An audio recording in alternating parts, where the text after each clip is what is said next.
The university system is where those who run civilization figure out how to think. And if we take the mechanisms whereby we train people how to think critically and carefully and how to discover things that are true that they don't expect or intuit, then civilization is going to lose its ability to navigate. And I must say I find that prospect absolutely frightening. So my plan is to talk a little bit about some observations. Some of these observations have a particular place in a kind of a logical progression. Other ones stand isolated, but nonetheless I think it's worth your time to have heard them from what I guess is an insider perspective, so you can recognize them when they happen in other places. So let's talk a little bit about humor. We brushed on that topic a little bit to begin with. But there's something that is decidedly humorless about the social justice warrior culture. And I must say, when I find people are humorless, it doesn't necessarily tell me that they're bad, but it does send up a warning flag. And the reason for that is because humor has a very special role to play for human civilization.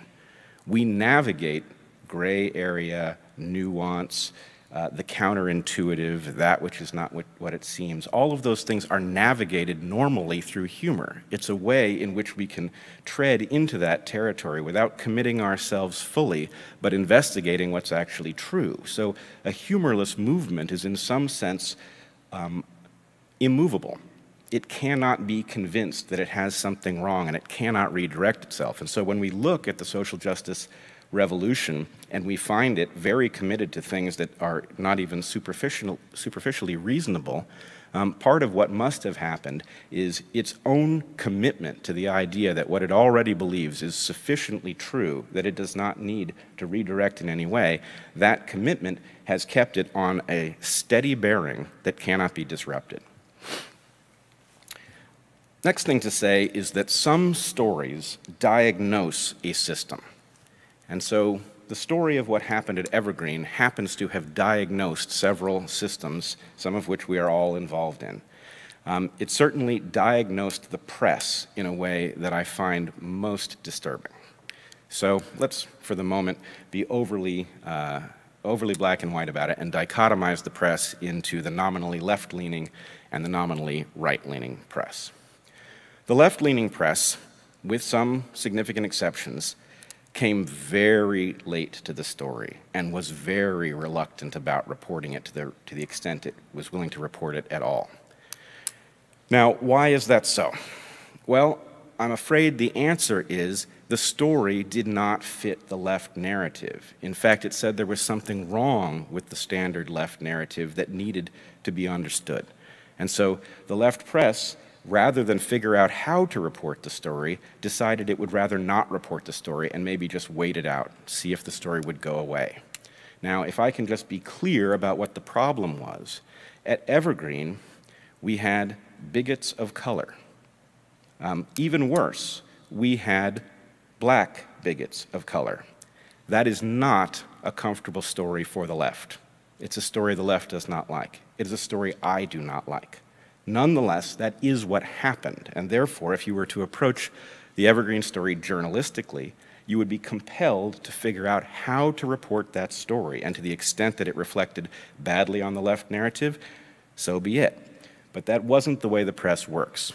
Now, in part, we could say shame on the press, but we could also say, well, why is the press reluctant to report counterintuitive stories? For one thing, you would imagine that that would draw a certain number of people to read a counterintuitive story.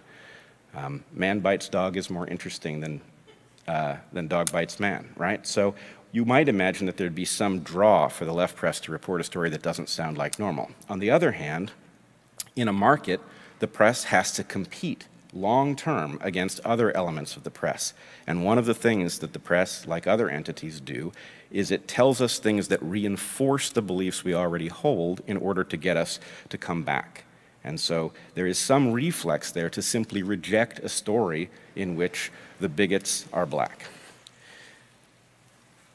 The right-leaning press did something different. The right-leaning press engaged in regular journalism. Now, I don't mean every entity on the right, but I do mean, in general, there were a number of publications that are decidedly right of center that reported the story perfectly straight.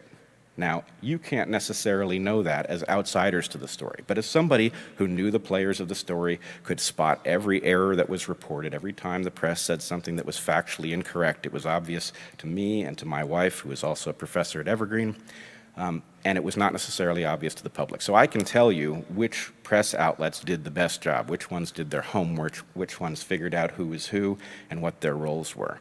And Campus Reform did a great job, the Weekly Standard did a great job, the Wall Street Journal did a great job.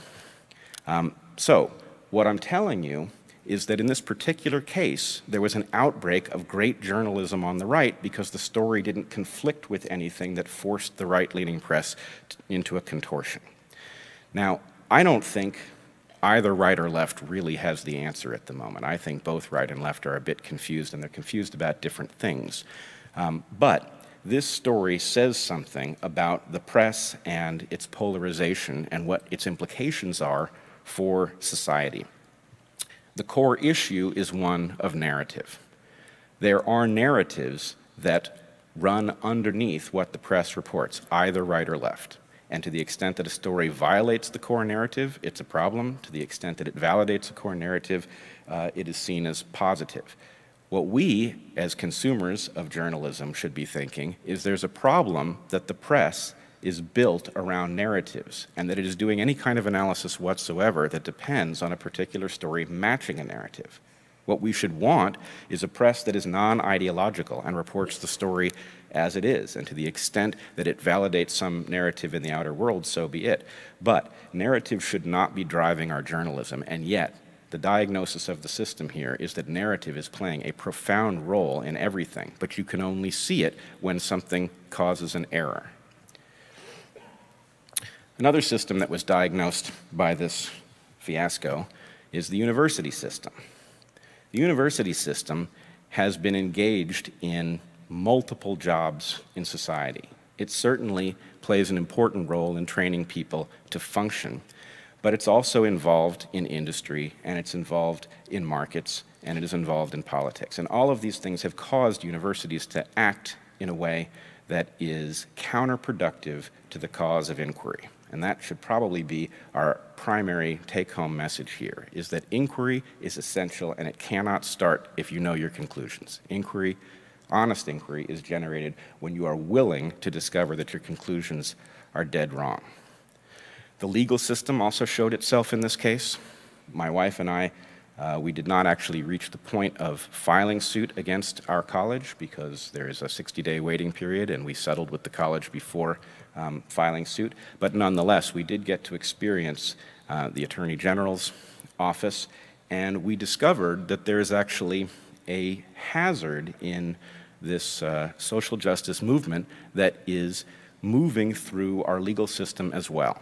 So to the extent that there are significant penalties to be paid by people who espouse heterodox perspectives, that has strong implications for what it would look like to impanel a jury. What are the chances that you're going to get 12 people who are open-minded enough to be able to deal with a story that, for example, the New York Times fumbled?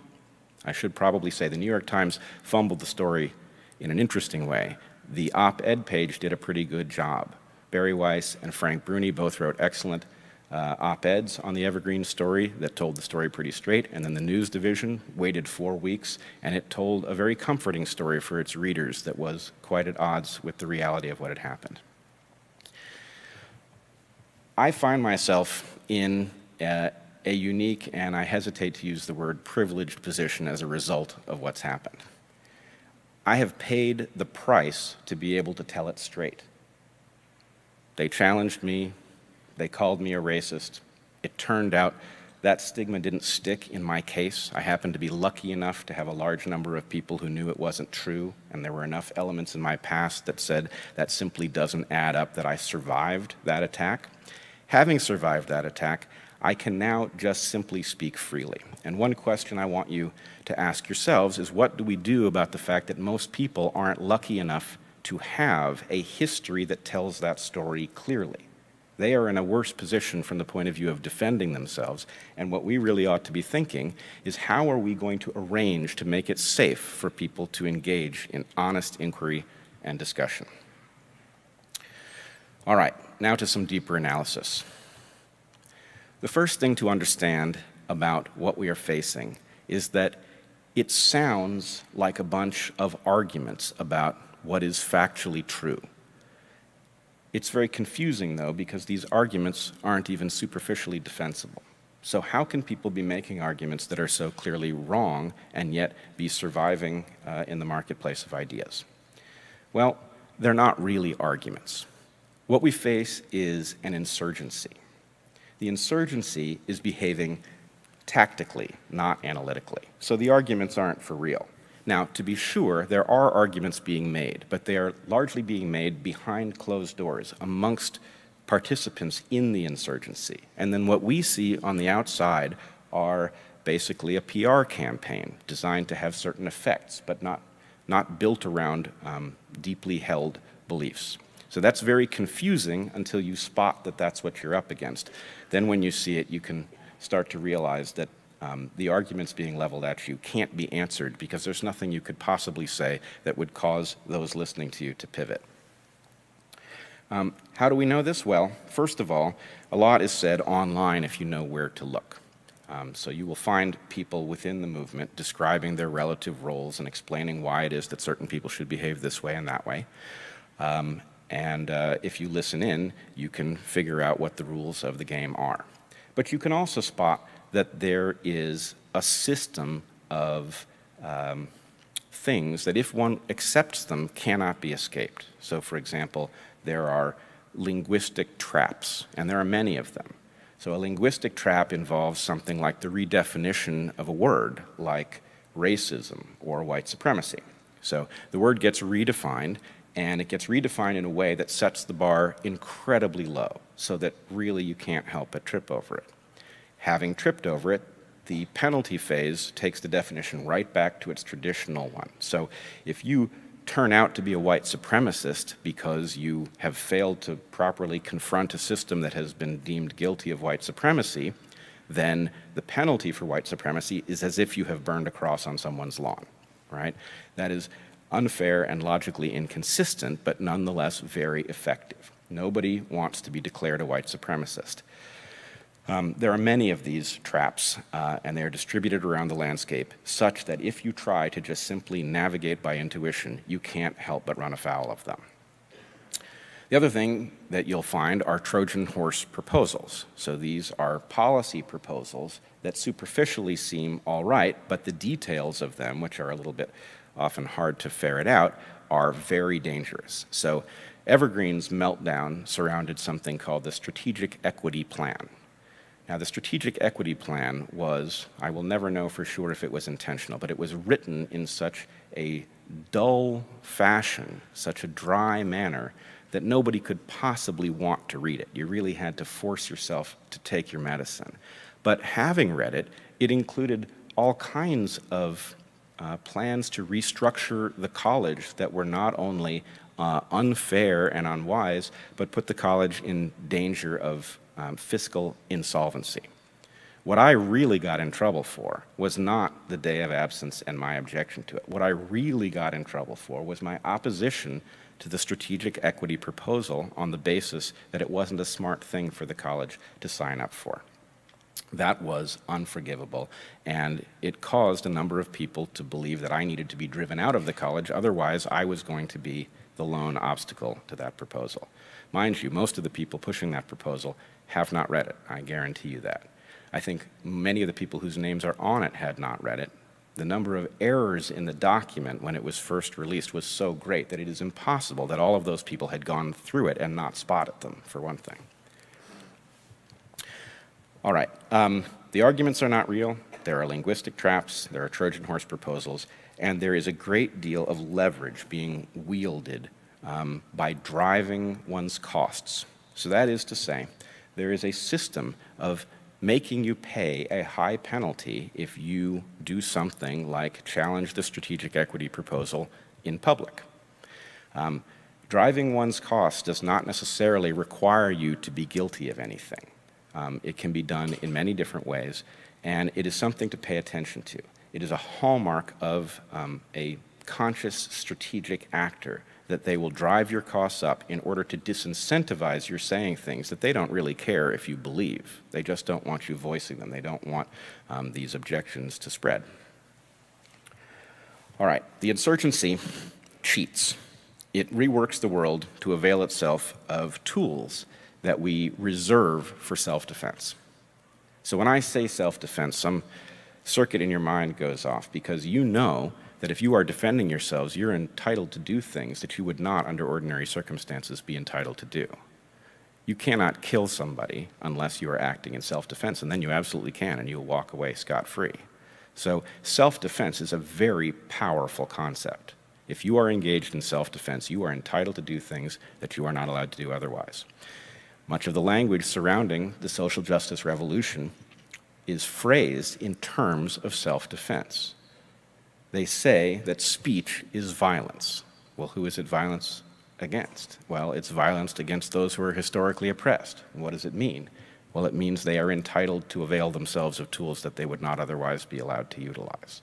Right? That's a simple sleight of hand. By causing speech to be violence, you avail yourself of violent tools in response very often. That's what the Antifa is doing, right? They are engaged in actual physical violence against people espousing what are sometimes bad ideas, but not always.